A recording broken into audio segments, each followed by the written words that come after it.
আসসালামু আলাইকুম এভরিওয়ান। আজকে নতুন একটি রান্নার রেসিপি নিয়ে চলে আসলাম। আশা করছি ভিডিওটি শুরু থেকে শেষ পর্যন্ত দেখবেন এবং গঠনমূলক একটি কমেন্ট করবেন। তো আজকে রান্না করছিলাম ডিম দিয়ে লাউয়ের খোসা ভাজি। অনেকে হয়তো এই রেসিপিটি করেছেন, তবে আমি এটা কিভাবে রান্না করি সেই রেসিপিটি আপনাদের সাথে শেয়ার করছি। তো প্রথমে আমি এই রান্নাটি করার জন্য লাউয়ের খোসা ঝুরি ঝুরি করে কেটে নিয়েছি, দেখতে পাচ্ছেন এগুলো একটু চিকন চিকন করে ঝুরি ঝুরি করে কেটে নিয়েছি। তো তারপর আমি একটা ফ্রাই প্যান দিয়ে দিয়েছি।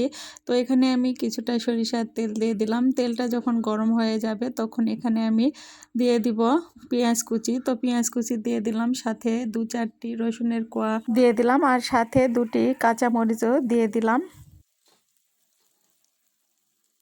এরপর 1 চিমটে জিরা দিয়ে দিলাম।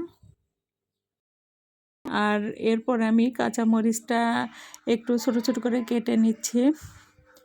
তো আমি একটু ঝাল কমই খাই, এই কারণে আমি কাঁচামরিচটা এখানে অল্প পরিমাণে দিয়ে দিব। তো তারপর এখানে আমি কেটে রাখা সেই লাউয়ের খোসাগুলো দিয়ে দিলাম।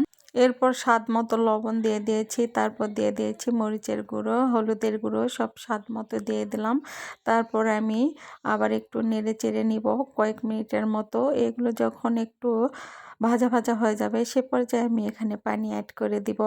কেউ চাইলে এ পর্যায়ে পানি অ্যাড করে দিতে পারেন, তবে এগুলো একটু ভেজে নিলে খেতে বেশি ভালো লাগে। না ভেজে নিলেও হয়, যেভাবে আপনাদের পছন্দ হয় আপনারা সেভাবেই করে নিতে পারেন। তো এতো ভাজা হয়ে গেলে এখানে আমি পানি অ্যাড করে দিলাম, আর তারপর একটু নেড়ে চেড়ে এটিকে ঢাকনা দিয়ে ঢেকে রেখে দিব 10 মিনিটের মতো।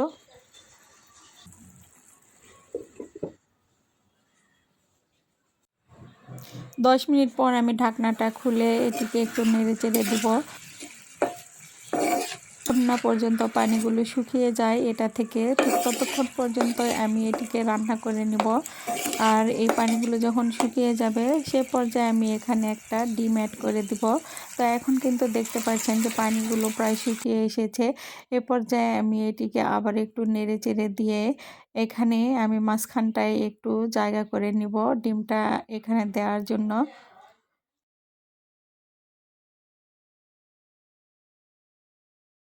তো এভাবে সুন্দর করে একটা জায়গা করে নিলাম। তো তারপর একটা ডিম আমি এখানে দিয়ে দিলাম। আপনারা এখানে ফেটানো ডিমও দিয়ে দিতে পারেন, তবে আমি এরকম করে দিয়ে দিলাম।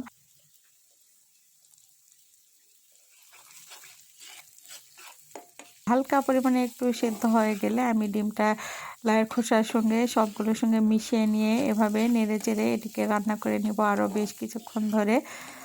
এরকম যখন রান্নাটা ঝুরো ঝুরো হয়ে আসবে ঠিক সে পর্যায়ে চুলাটা অফ করে দিব। আর এখন কিন্তু দেখতে পাচ্ছেন যে আমার রান্নাটা প্রায় হয়ে গিয়েছে, তেলটা একটু ছেড়ে ছেড়ে এসেছে, আর লাউয়ের খোসাগুলো কিন্তু খুব সুন্দরভাবে সিদ্ধ হয়ে গেছে, আর ডিমের সঙ্গে সবগুলো মাখা মাখা একটা ভাব চলে এসেছে। তো এই পর্যায়ে আমি চুলাটা অফ করে দিব। এখন আমার রান্নাটা হয়ে গিয়েছে। আশা করছি আজকের এই মজাদার রেসিপিটি আপনাদের কাছে ভালো লেগেছে। যদি ভালো লেগে থাকে তাহলে লাইক কমেন্ট করে পাশে থাকবেন। সবাই সুস্থ থাকবেন, ভালো থাকবেন। আজকের মতো এখানেই। আল্লাহ হাফিজ।